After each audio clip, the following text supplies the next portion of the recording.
All right, good to see everyone here on the third Wednesday in November, better known as Geographic Information Systems Day. I believe this is the 21st year that GIS Day has been celebrated.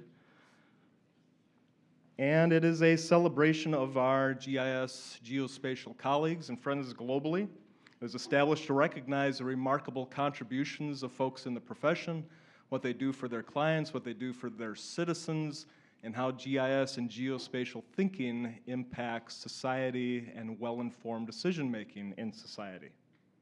Today's recognition of those impactful contributions comes to us with help from an incredible organization known as NV5. NV5 has gone through evolutions. They really started out as an organization known as Aerometric. At least that's how I knew the organization as Aerometric, starting off with its headquarters here in Sheboygan Falls, Wisconsin. But their footprint in Wisconsin is exceptionally profound and impactful. And you're going to learn a little bit more about those contributions here in Wisconsin and elsewhere globally. Today with us from the NV5 team is Paul Braun, Senior Vice President of Geospatial Sales, Zach Reel, Associate Team Leader out of the Sun Prairie office, and an alumnus, Ryan Bohl, Director of Aerial Operations with a major of Geography and Cartography from 2008. Moreover, he was a very active member of the department, President of Gamma Theta Upsilon, as well as GeoClub. So I'm really glad Ryan is with us again today. Today, these gentlemen will provide an overview of the organization NV5 with an emphasis on geospatial operations as well as community sustainability. They will highlight their recent projects and talk about the benefits to their clients and to citizens. They'll share insights about preparing for a geospatial career. And finally, they will also reflect on the rewards and challenges of the industry. As they present today, I hope you'll consider writing down questions for them to address. If they would like to take questions as they'll move along, I'll let them say that. Otherwise, save your questions till the end for about 10 to 15 minutes. But please also remember that after this session from 11:30 to 1 o'clock in our GIS Center, that's Science B304, they'll also be available, as well as Ryan Higgins from ACAC to talk about careers one-on-one. Take a look at your resumes, take a look at your cover letters, and make sure that you're ready for a positive, successful interview with NV5. So with that, I'd like to hand the presentation over to these gentlemen for brief introductions. Yeah, thanks. I'll give this to you guys. Am my mic live? I think so. Yeah. Hi, everybody. My name's Paul. I'm a Senior Vice President, which means I go to meetings all day and don't get to do geospatial stuff anymore. But I've been doing geospatial tech since I had brown hair, which is back in the 80s. I still have some hair, which is cool. I studied in Madison as a landscape architect. So I'm a designer. I got into geospatial because of thinking about planning and sort of broad macro scale and analysis. And so that's kind of my conduit into the industry. I think what I suspect from you all and what you'll hear from these guys too is everybody comes into this tech in their own way to either be core to geospatial or an application of it into an industry that you care a great deal about. And so I'm going to try to touch on lots of different flavors of that, of what NV5 does. But that's a little bit about me. You guys want to give a bit more detail on yourselves? Sure, thanks, Paul. Good to see you all. Like was mentioned earlier, 17 years ago, I was sitting exactly in your shoes. I kind of took a tangential path. When I got here, I essentially circled all the courses I thought were interesting, and that's how I fell into the geography, GIS area. After college, I actually started with the company that I'm still with today when it was named Aerometric, and I started in Alaska flying in airplanes operating equipment. That led me all these years later to managing the flight department essentially. So I get to play with the airplanes and the sensors and the lasers and the cameras. I find that to be fun, so that's where I ended up landing. So kind of to Paul's point, like there's a lot of different avenues from where you're sitting today to get to kind of where you want to be if you just grab a hold of those opportunities. So good to be here today. Glad to talk to you all. All right, then my name is Zach. So I'm actually from Illinois. I'm one of the people who defected from Illinois to Wisconsin to live up here instead. I went to Western Illinois, where my major is in meteorology, and I wanted to pick a minor that I could tie weather and mapping together. We have a GIS program set up there and a GIS center, just like you guys. Started working there back when I was in undergrad, continued all the way up through there, and then once I finished up college in 2017, 2019 for my graduate degree, I took a job with a company in Waukesha, Wisconsin, doing utility pipeline working, some more like underground. And then I ended up actually taking a job here with NV5 back when it was like Axum coming into NV5, doing a lot of satellite work. So I've been doing GIS underground and above the ground. I've been able to just really tie in all these different nuances and being able to just explore different geographies and learn new things along the way. I'm an associate team lead, so I am actually doing the GIS work along with doing a lot of the management of resourcing and personnel. Awesome. Thanks for the intros. And regarding questions, it might be easier to jot them down. I know because we have folks who are, we're streaming this out to folks as well. I want to give them a chance. But I purposely built the deck to kind of get through and give us time to talk. And I know this session afterwards as well should be really good. So with that, let me talk a little bit about NV5 as a company. And I want to give it in the context of the industry and how we view that. NV5 is made up of about 70 different companies that have joined and conglomerated over the last 15 years. So we're kind of a baby company in terms of history, but then when you reference Aerometric, that's been doing aerial mapping since World War II, right? I came from Continental Mapping out of Madison that became Axum that sold into NV5 3 years ago. So I'm kind of new to the NV5 community, but it is a true conglomeration of different organizations and talent pools and worldviews and things like that, which I find really exciting and interesting. But we're a private company. We're traded on the New York Stock Exchange, so you can buy stock in NV5 after this meeting if you want. I've got a bunch of it. I try not to look at it every day because, if you pay attention, it's kind of freaky what's going on in the stock market, but whatever. We're a $1 billion company that just merged with another $1 billion company called Acuren. And after a while, you're kind of like, who cares? Like, whatever. We're just doing cool projects, solving problems, right? There's a lot of stuff at sort of a corporate level that happens. But, it's a couple of $1 billion firm. You're talking about offices all over the world. What NV5 is unique in that regard, though, is depth and breadth. Like, we literally have unicorns in terms of talent all over the place. You think about any sort of industry tied to this, whether it's all of our geospatial stuff from the best and brightest developers to analytics people to all of the sensor operators and the technology, but then all of the engineering. So we have full engineering services. So we're designing things all over the world, and that brings us into projects, right? I got a call the other day about Qatar Energy wanting to do digital twins, right? We'd probably never get a call from Qatar Energy unless you have people in the Middle East. So there's all sorts of those kind of connections that as someone who wants, when I see employment opportunities and career path, there's just so much opportunity and diversity. So that's one element of who we are. And as we talk a bit more, you see geospatial as sort of one leg of the stool. It's a bit because engineers are like, yeah, what is all this geospatial stuff? Yeah, we'll put you in you guys are one part of the business. Whereas and the reality is we're in every vertical, like we touch it all, right? Because geospatial connects everything. And so, yes, we have sort of consulting engineering and we have inspections. That's the Acuren guys. They basically do like rope rappelling in industrial facilities to do inspections, non-destructive testing, up close LiDAR, validating, decaying infrastructure, stuff like that. A lot in the petroleum world, particularly in Canada. So that's their kind of piece of the business. But, they collect a ton of data, and we're really good at doing the same thing, and then taking that data and turning it into something. So it was kind of an interesting marriage between the two companies. But so, like I mentioned, we touch on so many different verticals. So you think about the topic, your passion, the thing you want and care about most. One of the things I love about NV5 is you could go and find a place that does environmental resiliency. There's lots of interesting firms. There's state agencies. There's federal agencies that focus on a particular topic, and you can commit into that kind of an industry. Like I did Peace Corps after I graduated from Madison. did GIS in Eastern Europe, in Poland right after the wall fell. I did a graduate degree. I've taught at the universities. You know, I worked for the state DNR. Like, I've tried them all and landed in the private sector because we help all of them help their customers. And that's what, one of the things that I beat a drum on a lot is the diversity and exposure we get to customers.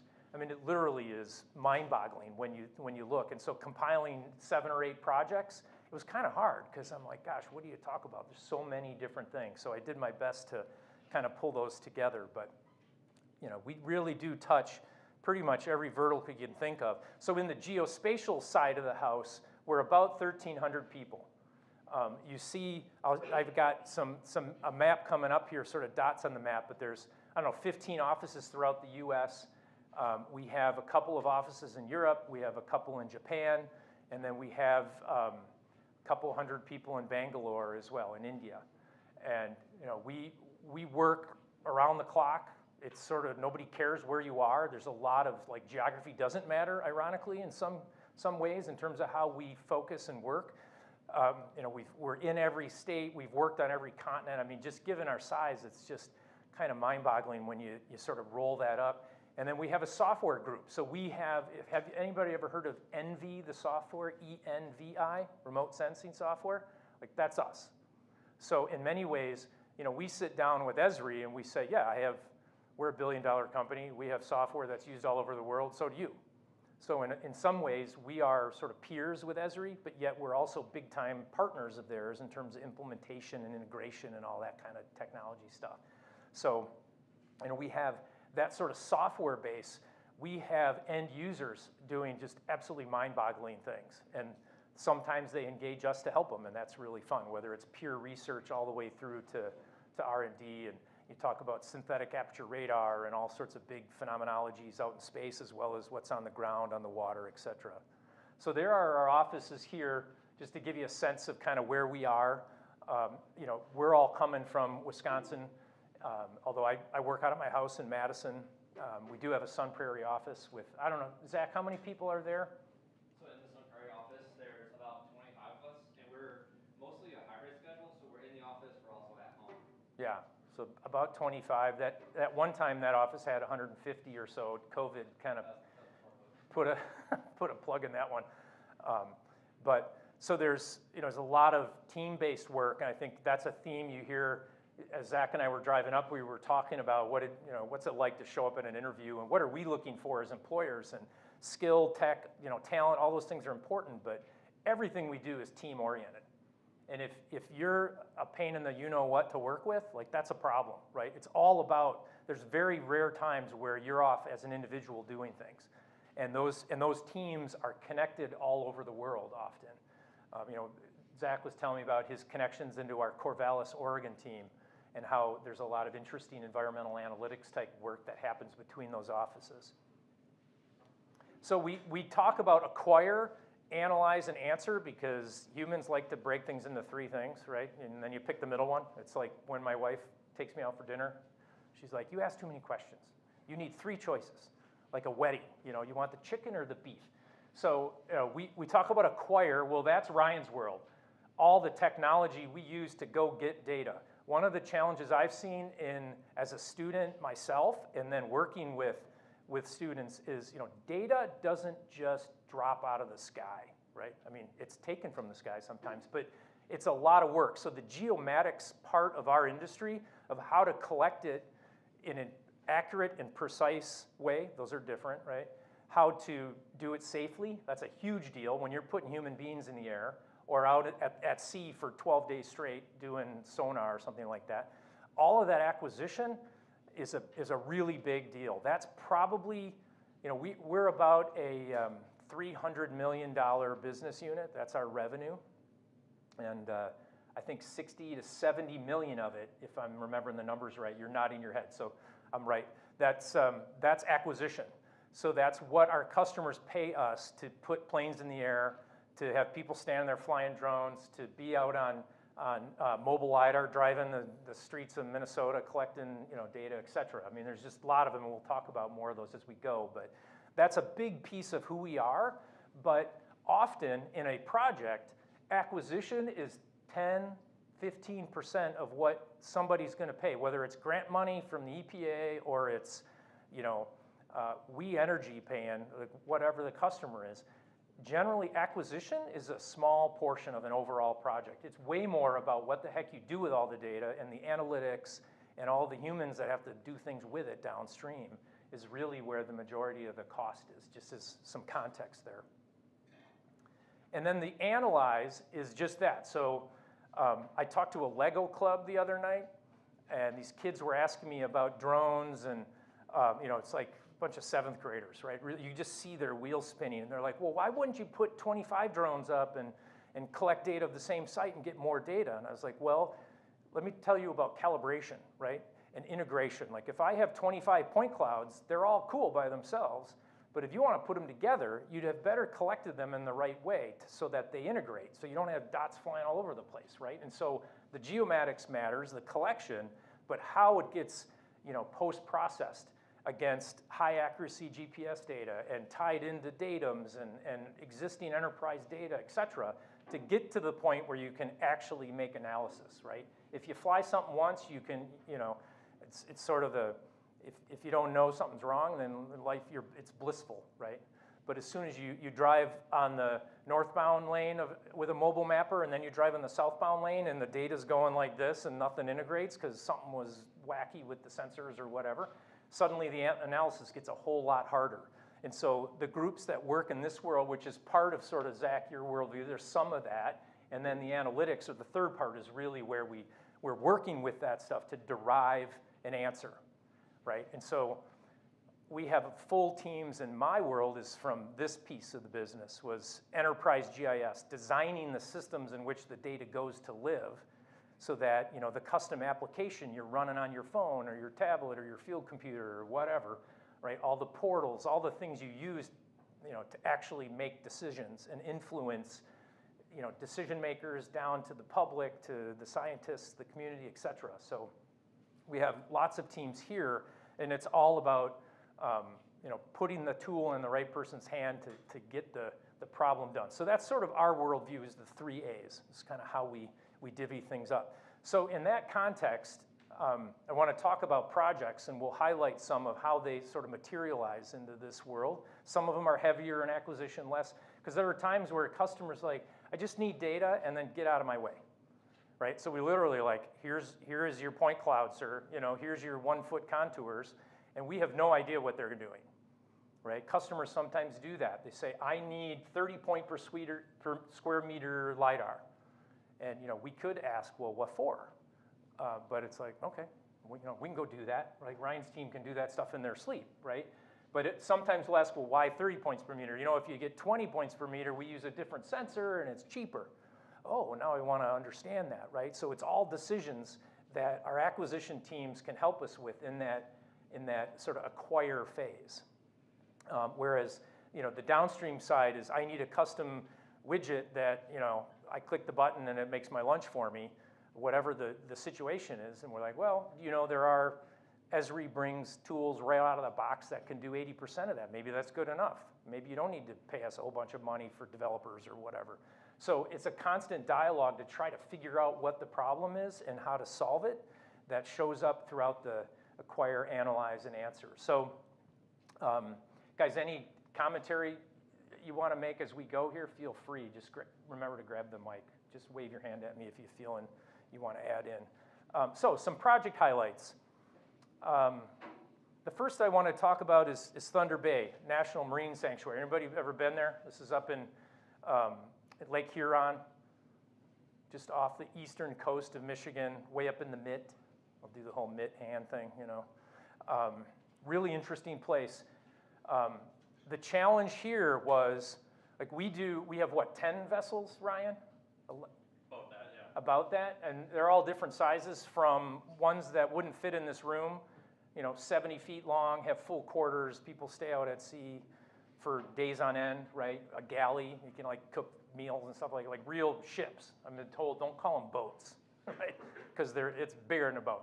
All the way down to, you know, skiffs and small stuff where you might be, you know, dropping sensors in the water to get depth. There's real simple stuff. So we can really scale this project was about, there's value in collecting sonar, but the idea of coastal resiliency is both measuring and mapping the land, where the water meets, and what's happening under the water in shallow areas. When you get storm surge from hurricanes, you get tidal shifting, right? A lot of challenges around coastal resiliency.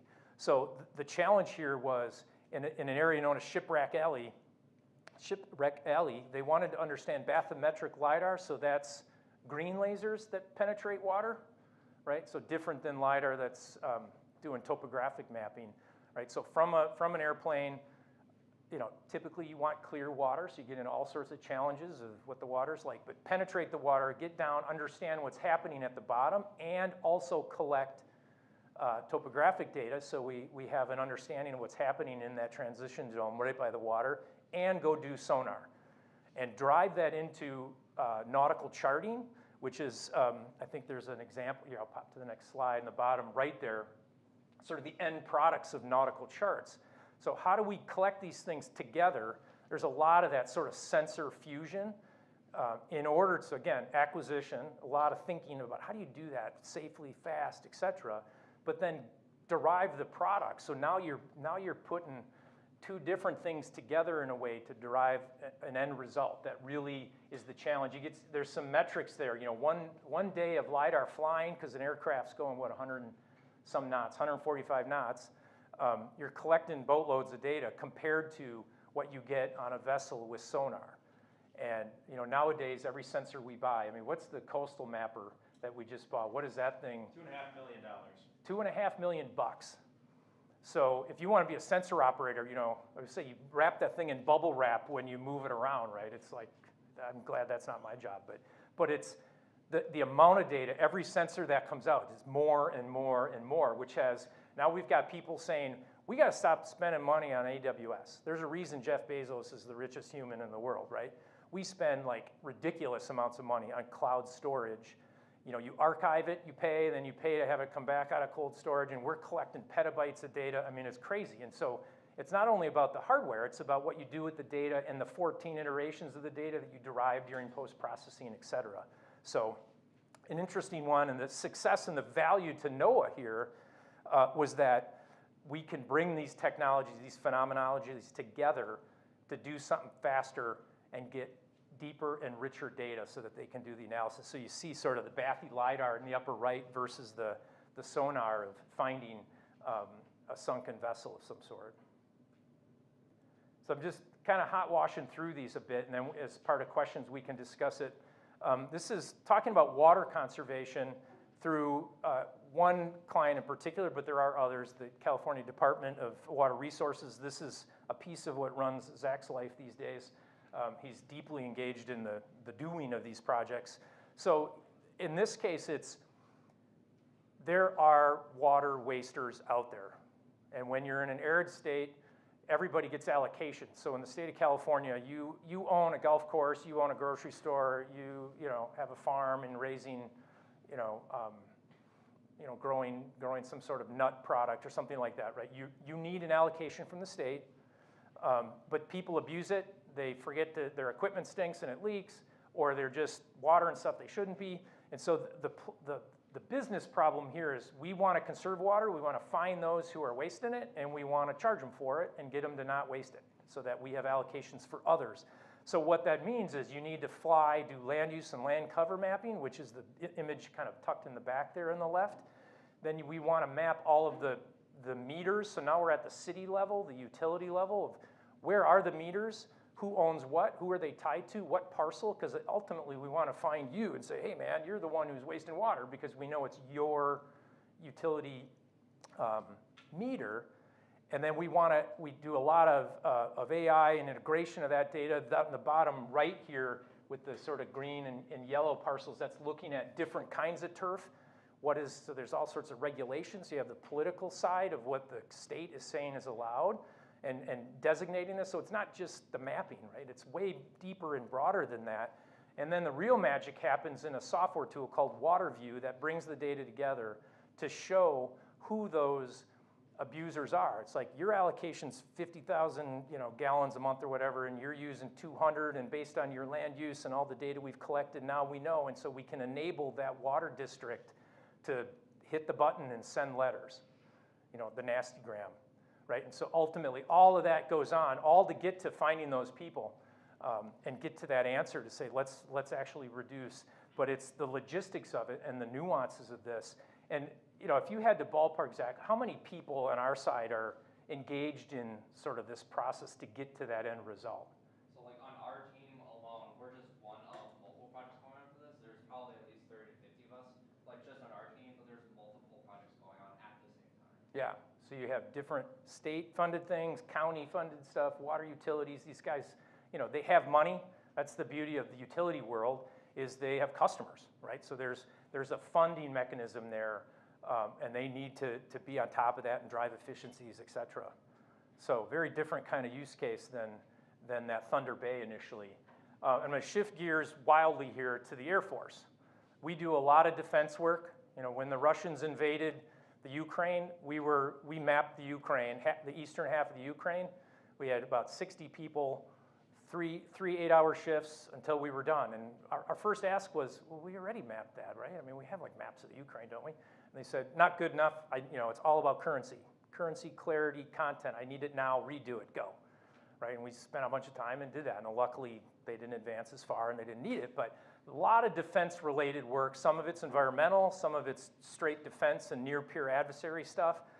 Again, if that's you're a veteran, or you have connections in, there's a lot of this kind of work in this space. Here's one that's really more about airports, ironically, and not about the warfighter per se.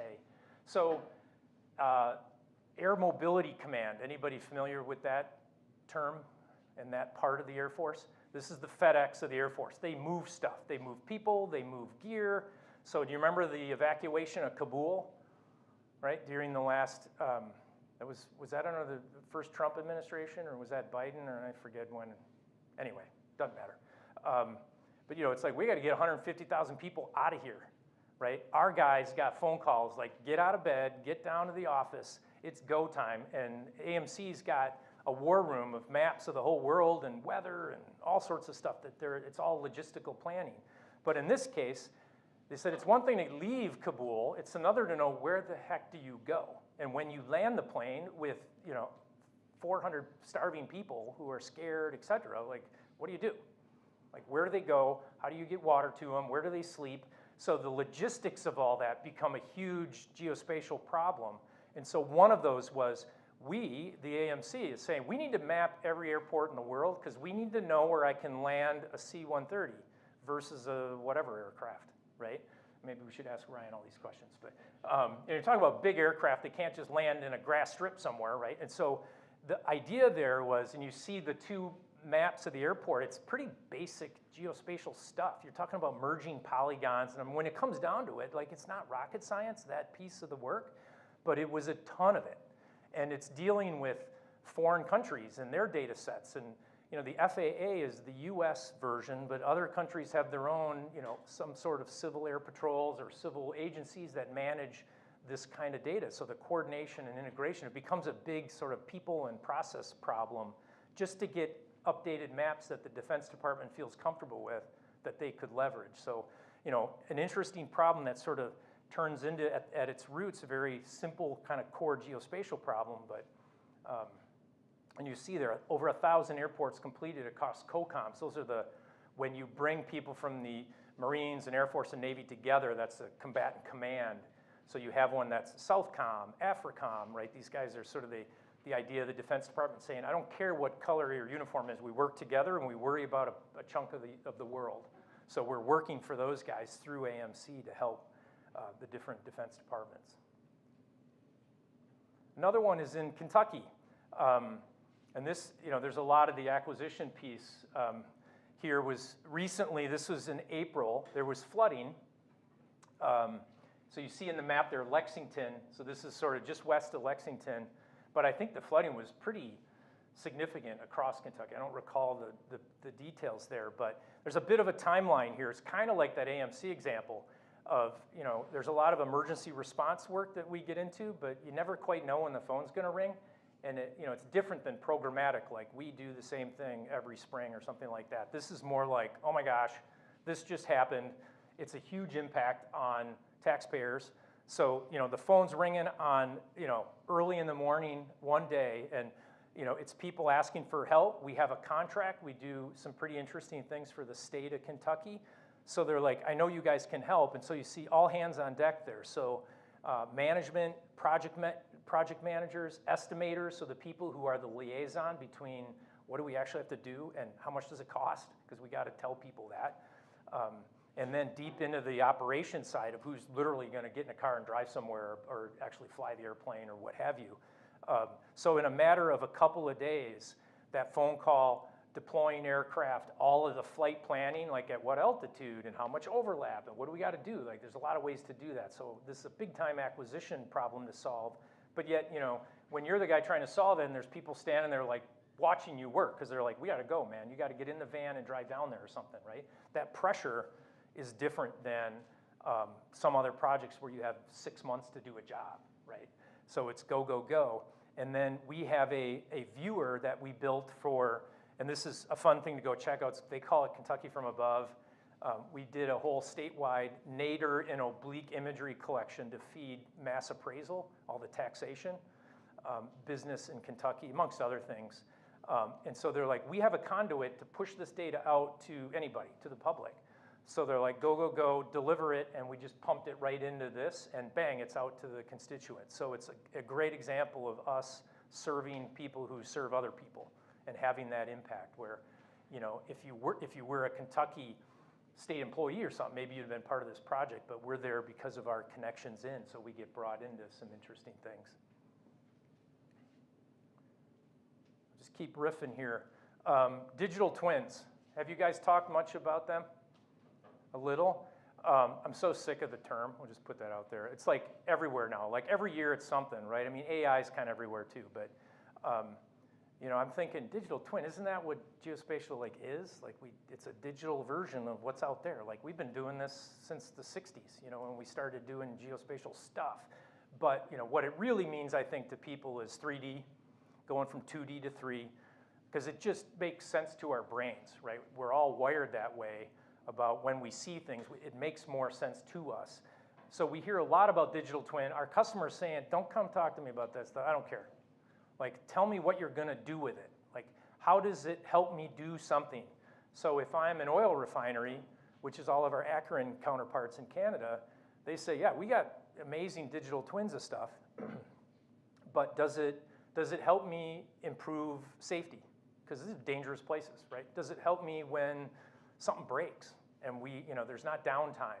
Like it's the business, they got to produce. So what is the downstream value? And so this is one example. This is a city. And for cities, we've been mapping water and wastewater and their roads and all that kind of stuff. We've been doing that for decades. And you mentioned Stevens Point just hired a couple of geospatial folks, right?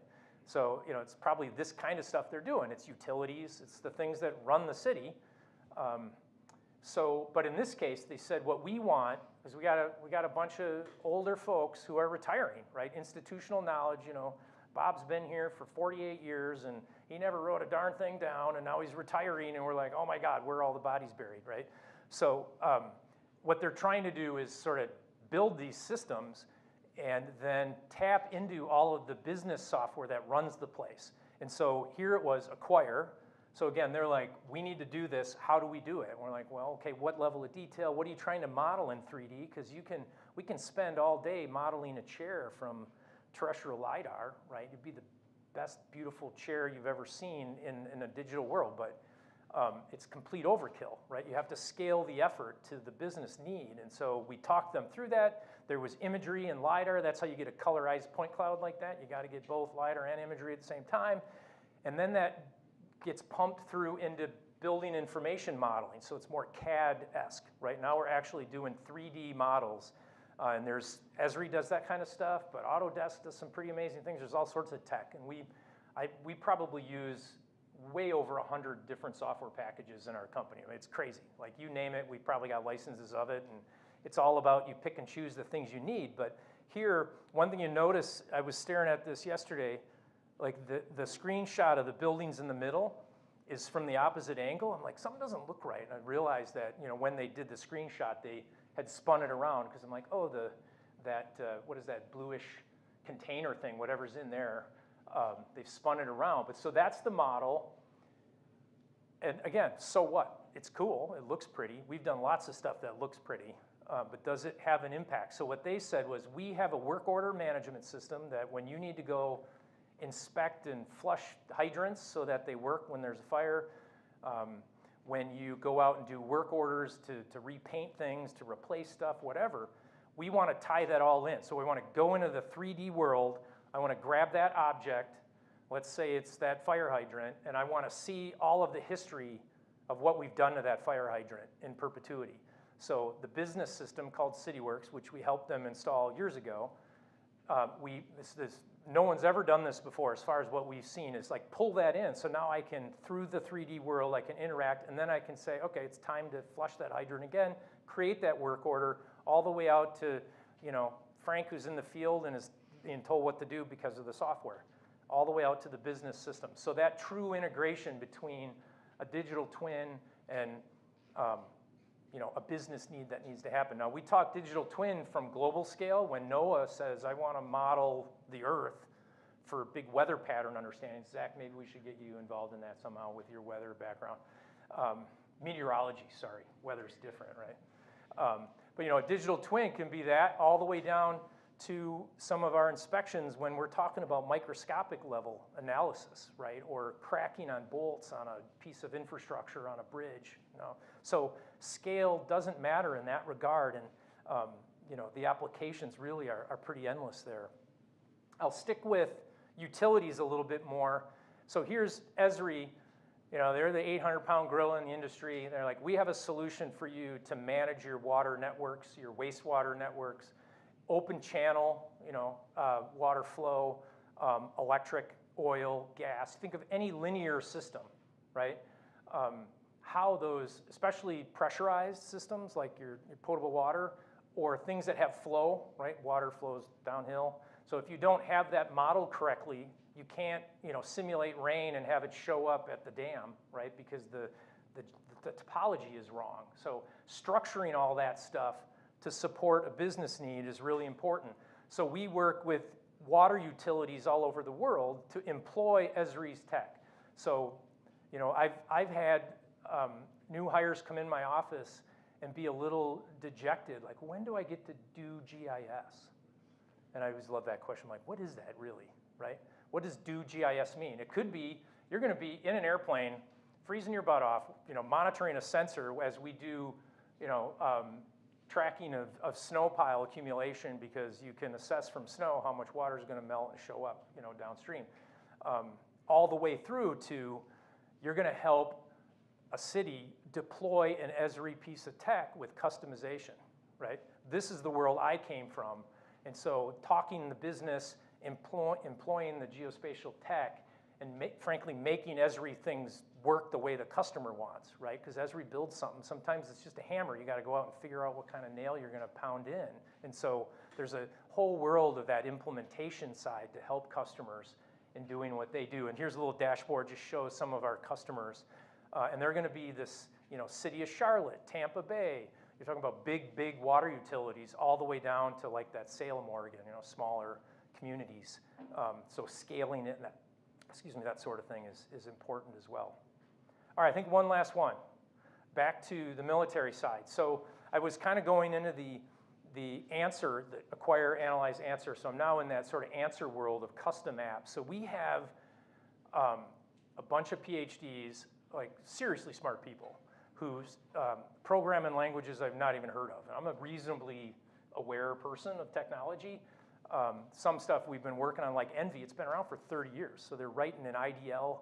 Like that code is on the Hubble, right? Doing image detection, automated image detection. So literally our stuff's in space, which I think is cool. But IDL is not a language. It's like learning AML or SML. You remember those days back with ArcInfo and ArcView? You're like, okay, sorry, I'm aging myself. But you know, macro languages to make a software do something. Nowadays we write Python scripting or something, right? Because it's more generalized, or Visual Basic or something like that. So Arlington National, how many people have been there? pretty cool place, sacred place, a little overwhelming. I don't have any family buried there, but it's pretty cool to go see Kennedy or the Tomb of the Unknown Soldier and all these kind of things, right? So if you go there and you see a map, we built it. So it's a real point of pride for us of custom application work. So there wasn't an Esri out-of-the-box thing for people to visit cemeteries, right? There wasn't something like that. Maybe there is now, I don't know. But so you see the issue here was we want to help visitors find a veteran or find that famous person like I was just describing. So the idea of searching turn-by-turn directions. So when I was there with my kids a couple years ago and my wife, it was like, where in the heck is Kennedy's tomb? And it's like literally off you go, right? So that app, all that was something we built. But yet the staff got to run the place, and it runs like a city. And so understanding all the special events, they said our biggest concern is that there are 2 burials at the same time, and one of them bothers the other. Like the most important thing was when you're there with your loved one, it's like the most sacred, important thing ever. So you talk about conflict resolution of how to ensure events, and like now we're talking about the things that happen on the network, not just the geospatial data itself, right? It's about the event and how it happens and routing of 180 cars and a bugle and all that kind of stuff. And so all the logistics around that, like that was, our developers, right? These are people who are DevOps folks who really could go write code for anybody. So if you have an inclination, on the coding side, we talk about, do we hire geospatial people and teach them how to code? That used to be a debate. The reality is no. We want to hire smart people. Like I'm in Madison, Epic is in Madison. It's a software company for, if you use MyChart, right? It's healthcare software. So they burn their people out and then we hire them as developers. And they're amazing. Like I've literally sat with people and they can't even spell GIS. And these guys are writing code for us, building applications. But they need that guidance in that direction. So here's a great example of that. And then another app was sort of from the enterprise side. So, I work there, I need to manage this place. If we get a notice that we have 7 entombments tomorrow, I need to know where I can put them. Like there's like logistical stuff like that, right? So where is their space? Where are we gonna be tearing up? Where do we not have or wanna have activity? So there's a lot of that sort of logistical stuff. It just happens to be a big cemetery. And if you watch, this is all hosted in the cloud. So that was something we did a couple years ago is we pumped it all into the cloud. So you watch, Veterans Day, right? The usage goes up and back down. So then it's all the IT infrastructure like, let's not, when you care to look, because it's Veterans Day, don't have the thing be choking because it can't handle the volume, right? There's all that kind of stuff because, man, if that happens and you get the, blue screen of death or the error, whatever, right? Like that's just terrible. And so architecting the whole thing behind the scenes matters too. And if your inclination is into that kind of world, there's a whole bunch of that. We do cloud services, cloud migrations from the military examples all the way through to cities, counties, DOTs who are like, I just don't want to deal with all that stuff. It's a huge, huge headache. Help me push that stuff to the cloud so I don't have expensive IT people who only hang around for 2 years and then leave me and I don't know what to do. So that's some sample projects. I have a couple slides on career path. These are just some of our musings of what matters. Not a lot of words, mostly pictures. That's a thermal collection, by the way, I believe in, not the Tualatin, it's in Oregon. We have a pretty cool environmental practice there that their tradition is the Pacific Northwest. So our Corvallis and our Portland offices do some really cool environmental analytics work, although they can't grow fast enough, so that work ends up in Sun Prairie, it ends up in Lexington, Kentucky, and our other offices, but pretty neat stuff on the thermal side. So a couple questions I would ask you all to think about is, what do you want to do? Like, do you want to do platforms, sensors, field work? Like, there's a whole world of that. But it's, you're on the move. I mean, when our guys on the vessel side, Ryan, I'm not sure if you, but there are times when these guys are working 10, 12-day stretches. Yeah, for sure. 16 right? and 12 is our typical schedule. 16 and 12, full time, every day. And then how many days you get free? The 12 days total, totally to yourself. We don't Oh, So work 16, 12 days free. Like, that's a lifestyle choice. You know, I can't imagine what that would be like. I never did that, but some of those guys absolutely love that, you know.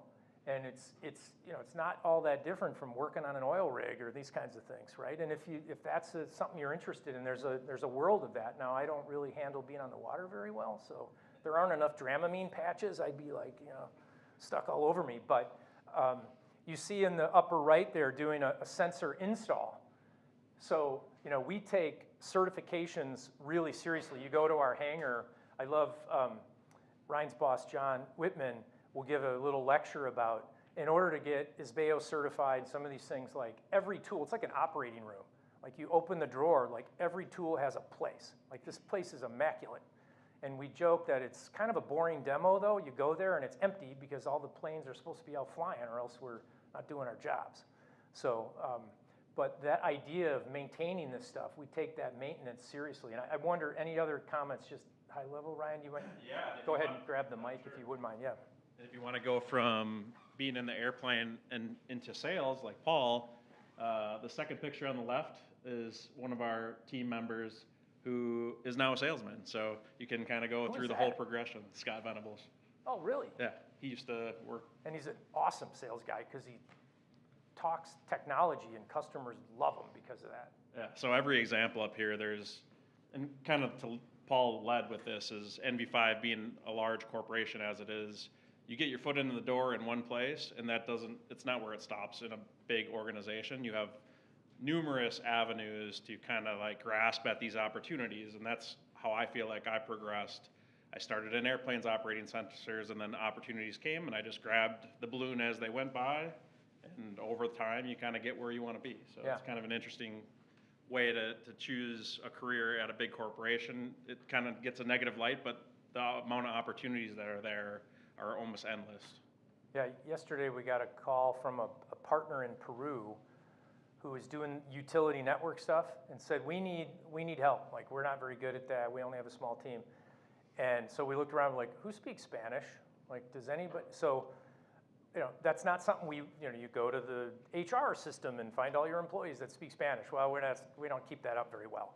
But that's the kind of thing where if you say, I speak Spanish, I got 4 years of it in high school, a little bit in college, whatever, like, bang, you're front of the line. Now you got a shot to go do something cool in Peru. I mean, that's crazy, right? And so that's literally, that was yesterday. And we don't frankly have an answer. So does anybody speak Spanish here? No. See me afterwards. No, I'm kidding, sort of. Anyway, so, you know, there's a lot of this, and I see now, so I look at our federal business went from this to this. I mean, it's not this, but we do a lot of federal work. The Trump administration's priorities and changes, every administration changes, and we can debate politics if you want, but they're changing, and so some programs are shrinking. Our defense stuff really isn't, that's still going, but some of our, you know, our Bureau of Land Management and NOAA stuff and other things are evolving.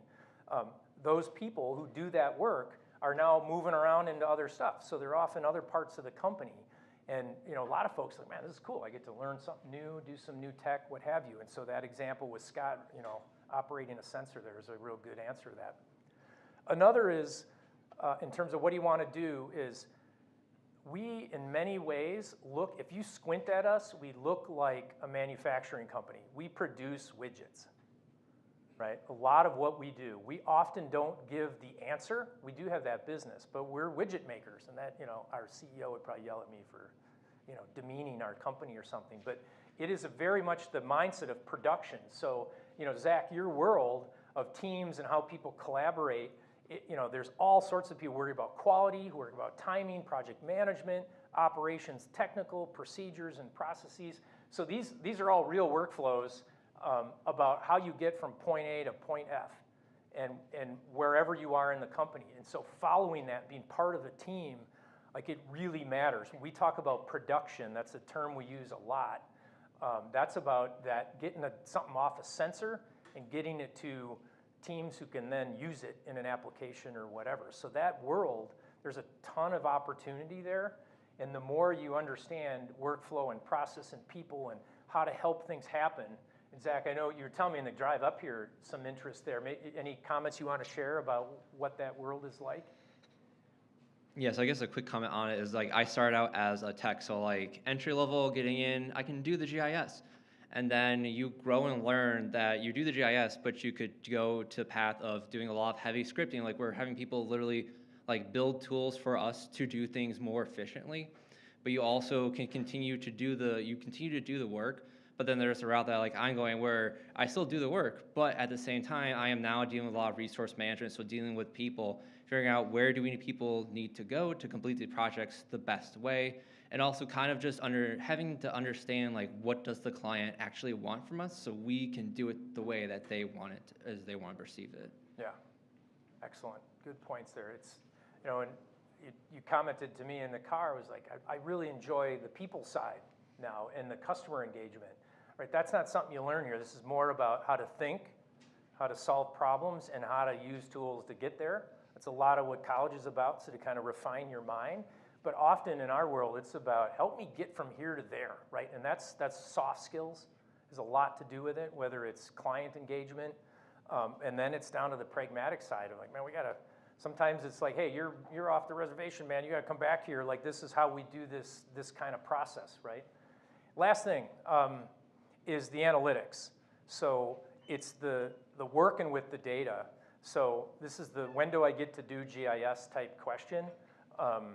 Very rarely do you a new hire doing that, right? There are steps to getting there for us, but you know, you take that job at the city, you're probably doing all this stuff, right? That's the beauty of those kind of jobs. It can be a little petrifying, but because the mayor, the city manager, you know, whatever, public works director, they're looking at you like, you're our geospatial person, like figure it out. And then you call guys like us and we have a team that could help you, right? Or you're good and you do it yourself. So there's a lot of ways to get there, but the analytics part I find fascinating because that's where you give the client sort of advice and consult about how to get to that problem or that answer, and you know, choices they can make, save money, save time, etc., to get to that end state. So that's it. It was a fast and furious. Thank you. So questions? I think we've got a mic that should pick you all up. I think, yeah, if you just. For those of you that need to go, feel welcome Yeah. to get to your next class. We've got room for a couple questions if you'd like to ask a couple questions before you go. Otherwise, don't forget the session in B304. Feel welcome to bring your questions there too. Again, one more round of applause. Yeah. Woo. Thank you. Yes, question. I was going to ask, what kinds of programs or utilities does NV typically use at, say, the Sun Prairie office? Yeah, you want to field that? Yeah. Yeah. So thinking back, can I like take this off? Yeah. So thinking back to like getting started, it's very simply getting at the entry level. You do get exposed to all the tech and all the things that we're using. While at entry level, we don't necessarily expect you to be like helping us write the code or tweaking it, but you learn the process, and that's where this is here, is you're learning how to do the thing, and then we're gonna take you in and we're going to train you how to do different tasks. So like, I personally don't, but we have a couple of techs in the office who are getting promoted, and they're going the what we call the technical route. And the reason for that is just because of the fact that they start out doing GIS data work and they're really interested in code, have a coding background, and what they do now is they're helping us write the tools that are literally helping us do the work. So we're doing the work, we're like, hey, have you thought about this? And like, oh, we haven't. And then they'll go and do their scripting thing. I don't know that part. They go into their scripting thing, they come back, we test it, and it works out really well. So the short answer to your question is that while at the tech level, the very entry level point, you aren't necessarily doing the coding, but you're exposed to it right away because we're using it constantly. And we highly encourage people who have the coding background to let us know, because we're gonna be like, okay, and we're gonna go and have you work with these people to just even bring it up just that much more for your coding level. But a lot of Esri stack, we do a ton of work with Esri's software. So a lot of, you know, editing, data manipulation. For our photogrammetric work, you know, you got to see in stereo. So there's some of that physical limitation. I get a headache doing that stuff, but you know, there's stereo comp when you're doing traditional mapping, and that's done in MicroStation. So, it really changes a lot depending on where you land, but I think, Esri's the most viable technology, and if you've got some core there, but remote sensing, ERDAS is a competitor to us, so we joke like, oh, he knows ERDAS, but understanding how to do remote sensing, what raster processing is all about, NV does all of that. Although we're deploying agent stuff now, and what Copilot's doing, what we're building our own, we call it GeoAgent, that gives us envelopes around the technologies is really changing. In 2-3 years, it's going to be very different. It's absolutely crazy how fast things are changing there. We all see that with AI in a lot of places, but our idea of around AI is that it's a third-party thing that allows me to do things. So I can say, hey, it just rained in Kentucky. Make me a map of the 100-year flood for the river reach just west of Lexington. Like, that's it, go, and it does it. Right, and we've got tools, our agent can do that stuff already. Well, that's 412 button clicks, right? And so part of where I'm wondering is where in a couple years, like it's more about prompt engineering than button clicking. But when the tool doesn't work, you'd better know the button clicking, right? And that's the problem is you can't abstract yourself away. You got to understand how you get there. And then when the tools, you can almost validate that the results make sense too. So if that's helpful. Oh, sorry, I yammered on a little long. But we'll come to the other session, ask more questions. Yeah, thanks everybody. All right, thanks very much. Yeah, you're welcome.